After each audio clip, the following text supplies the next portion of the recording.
ಕೊಲಂಬೋದಲ್ಲಿ ಭಾರತ ಮತ್ತು ಪಾಕಿಸ್ತಾನ ತಂಡಗಳ ನಡುವೆ ನಡೆದಂತಹ ಪಂದ್ಯದಲ್ಲಿ ಪಾಕಿಸ್ತಾನ ಭಾರತ ಎದುರು 61 ರನ್ಗಳ ಅಂತರದ ಒಂದು ಹೀನಾಯವಾದಂತಹ ಸೋಲನ್ನ ಕಂಡಿದೆ. ಇನ್ನು ಪಾಕಿಸ್ತಾನ ಭಾರತ ಎದುರು ಒಂದು ಹೀನಾಯವಾದಂತಹ ಸೋಲನ್ನ ಕಂಡ ಬಳಿಕ ಪಾಕಿಸ್ತಾನ ತಂಡದ ಮಾಜಿ ಆಟಗಾರ ಮತ್ತು ಕಮೆಂಟೇಟರ್ ಆಗಿರುವಂತಹ ರಮೀಜ್ ರಾಜಾ ಹೇಳಿದ್ದೇನೆ ಎಂಬುದರ ಡೀಟೇಲ್ಸ್ ಅನ್ನ ಈ ವಿಡಿಯೋದಲ್ಲಿ ನಾವು ನಿಮ್ಮ ಜೊತೆ ಶೇರ್ ಮಾಡಲಿದ್ದೇವೆ. ಈ ಸುದ್ದಿಯ ಡೀಟೇಲ್ಸ್ ಅನ್ನ ಕೊಡುವುದಕ್ಕಿಂತ ಮುಂಚೆ ನೀವು ಟೀಮ್ ಇಂಡಿಯಾದ ಅಭಿಮಾನಿಗಳಾಗಿದ್ದಲ್ಲಿ ಈ ವಿಡಿಯೋಕ್ಕೆ ಲೈಕ್ ಮಾಡಿ. ಹಾಗೆ ಈ ಬಾರಿಯ T20 ವರ್ಲ್ಡ್ ಕಪ್ ನ ಸೆಮಿಫೈನಲ್ಗೆ ಯಾವ 4 ತಂಡ ಬರಬಹುದೆಂಬ ನಿಮ್ಮ ಅನಿಸಿಕೆಯನ್ನ ತಪ್ಪದೇ ಕಮೆಂಟ್ ಬಾಕ್ಸ್ ಅಲ್ಲಿ ತಿಳಿಸಿ. ಕೂಡ ಕೊಲಂಬೋದಲ್ಲಿ ಭಾರತ ಮತ್ತು ಪಾಕಿಸ್ತಾನ ತಂಡಗಳ ನಡುವೆ ನಡೆದಂತಹ ಪಂದ್ಯದಲ್ಲಿ ಭಾರತ ಟಾಸ್ ಸೋತು ಮೊದಲು ಬ್ಯಾಟಿಂಗ್ ಮಾಡಿ ನಿಗದಿತ 20 ಓವರ್ಗಳಲ್ಲಿ 7 ವಿಕೆಟ್ ಅನ್ನು ಕಳೆದುಕೊಂಡು 175 ರನ್ಗಳನ್ನ ಹೊಡೆದಿತ್ತು.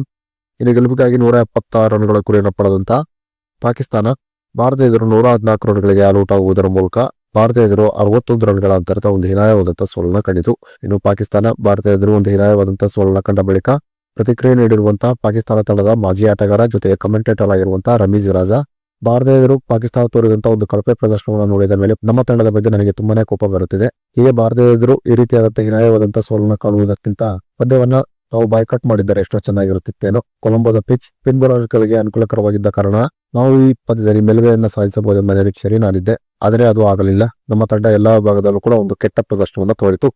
ಅದರಲ್ಲೂ ತಂಡದ ಸೀನಿಯರ್ ಆಟಗಾರರಾಗಿರುವಂತಹ ಬಾಬರ್ ಆಜಮ್ ಮತ್ತು ಶಹೀನ್ ಶಾ ಅಫ್ರಿದಿ ತೋರಿದ ಪ್ರದರ್ಶನದಿಂದಾಗಿ ನಾನಂತೂ ತುಂಬಾನೇ ಇವರಿಬ್ಬರ ಬಗ್ಗೆ ಬೇಸರಗೊಂಡಿದ್ದೇನೆ. ಜವಾಬ್ದಾರಿಯನ್ನು ಅರಿತು ಪ್ರದರ್ಶನ ತೋರಬೇಕಾಗಿದ್ದಂತೆ ಇವರಿಬ್ಬರು ಅತ್ಯಂತ ಕಳಪೆ ಪ್ರದರ್ಶನವನ್ನ ಭಾರತ ಎದುರು ತೋರಿದರು. ಭಾರತ ಎದುರಿನ ಪಂದ್ಯದಲ್ಲಿ ಶಹೀನ್ ಶಾ ಅಫ್ರಿದಿ ಮಾತ್ರ ವೇಗದ ಬೌಲರ್ ರೂಪದಲ್ಲಿ ಬೌಲಿಂಗ್ ಅನ್ನ ಮಾಡಿದ್ದರು. 2 ಓವರ್ ಮಾಡಿ ಶಹೀನ್ ಶಾ ಅಫ್ರಿದಿ 31 ರನ್ ಅನ್ನು ಹೊಡೆಸಿಕೊಂಡಿದ್ದು ನೋಡಿದರೆ ಖಂಡಿತವಾಗಿಯೂ ಶಹೀನ್ ಶಾ ಅಫ್ರಿದಿಗೆ ಮುಂದಿನ ಪಂದ್ಯಗಳಲ್ಲಿ ಪಾಕಿಸ್ತಾನದ ಪ್ಲೇಯಿಂಗ್ ಇಲೆವೆನ್ನಲ್ಲಿ ಸ್ಥಾನವನ್ನು ಮಾಡಿಕೊಡಬಾರದು. ಜೊತೆಗೆ ಶಹೀನ್ ಶಾ ಅಫ್ರಿದಿಯನ್ನು T20 ಸ್ಕ್ವಾಡ್ ನಿಂದ ಕಿತ್ತು ಹಾಕಬೇಕು. ಇನ್ನು ಬಾಬರ್ ಆಜಮ್ ಕೂಡ ಭಾರತ ಎದುರು ಅತ್ಯಂತ ಕಳಪೆ ಪ್ರದರ್ಶನ ತೋರಿದರು. ಜವಾಬ್ದಾರಿ ಅರಿತು ಒಂದು ಉತ್ತಮವಾದ ಬ್ಯಾಟಿಂಗ್ ಪ್ರದರ್ಶನವನ್ನ ಬಾಬರ್ ಆಜಮ್ ತರಬೇಕಾಗಿತ್ತು. ಆದರೆ ಬಾಬರ್ ಆಜಮ್ ಬೇಜವಾಬ್ದಾರಿಯಾದಂತಹ ಶಾರ್ಟ್ ಸೆಲೆಕ್ಷನ್ ಮಾಡಿ ಔಟ್ ಆಗಿ ಹೊರ ನಡೆದರು. ಇತ್ತೀಚಿನ ದಿನಗಳಲ್ಲಿ T20ಯಲ್ಲಿ ಬಾಬರ್ ಆಜಮ್ ಅತ್ಯಂತ ಕಳಪೆ ಪ್ರದರ್ಶನವನ್ನ ತೋರುತ್ತಿದ್ದಾರೆ.